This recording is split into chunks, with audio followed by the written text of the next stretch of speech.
matter now, just over 100 of the inmates who were released on a special remission program are in trouble once again. The program, which was designed to deal with overcrowding, saw 16,000 inmates released. Now, Minister Ronald Lamola revealed to Parliament that some of those released did not even manage to steer clear of the law for a week before being rearrested. Joining me now is IRS forensic investigator Chad Thomas. Chad, very good morning to you. Thank you so much for your time and welcome to Newzroom Afrika. What do these numbers tell us about the impact of the special remission program? Well, good morning to you and the viewers. South Africa has a massive problem in terms of the rehabilitation of offenders. When one looks at a study that came out last year by Casper Lotter, who is a criminologist from Northwest University, he wrote that upwards of 90% of offenders in South Africa reoffend. So once they've come out of the correctional services programs, they tend to reoffend. Now, if we look at it from an international perspective, America has a pretty high rate of reoffenders. They sit at about 67%. Europe, they're in the 30s, whereas conversely, China is 6 to 7%.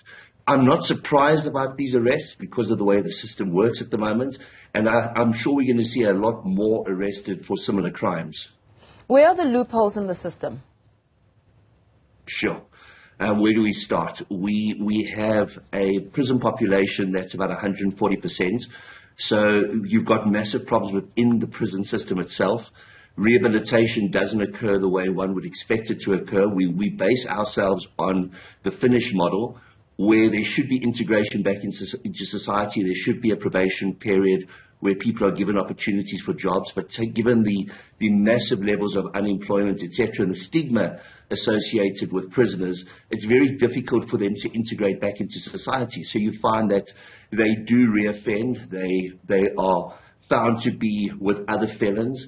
And the fact that our rehabilitation rate is so very, very low, we're sitting at 90% of people reoffending, is just indicative of a massive social economic problem in South Africa. You talk about the issue of overcrowding. What do you think it's largely fueled by? Because, I mean, this program was designed to bring some relief in terms of the occupancy rate in South African prisons, which currently stands at 128%.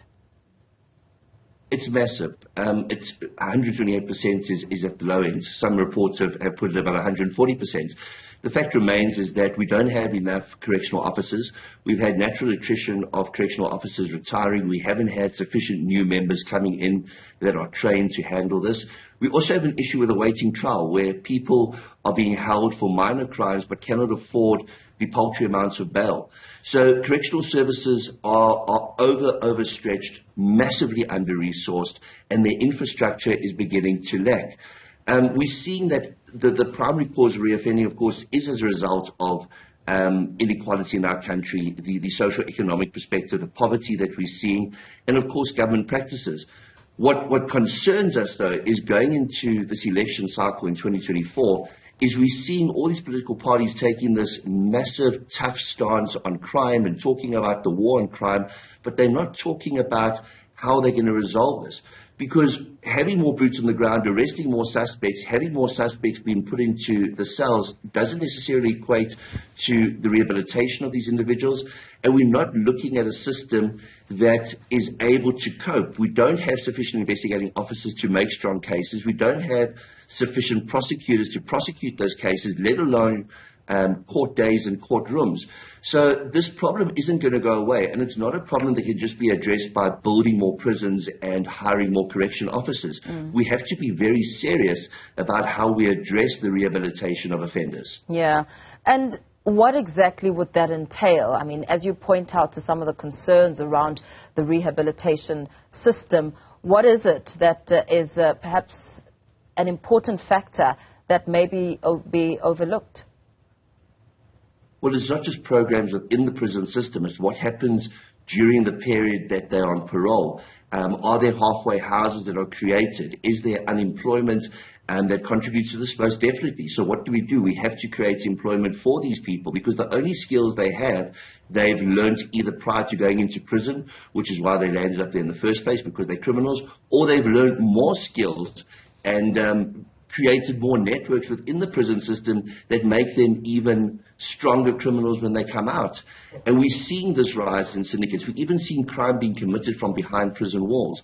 So if we don't have a proper rehabilitation program within prison, a halfway house system once they are released, and some kind of integration into society where they are accepted back into the groups, there's some kind of restorative justice and some kind of plan, we can only expect them to go back to their criminal ways.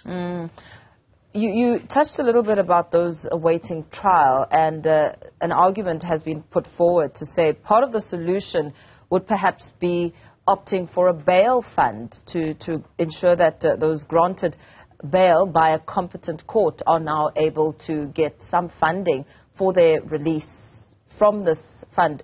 Do you think that would be a viable solution?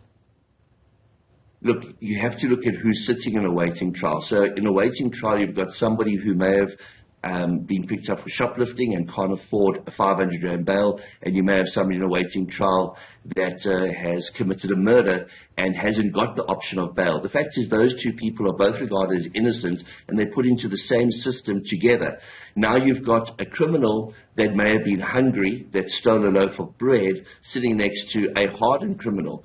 The system just doesn't work. We need to look at the people that are coming into the system from a low-hanging fruit perspective, those that are being caught for the minor crimes, and seeing what we can do. And the courts have introduced diversion programs. Those diversion programs do help to a certain extent.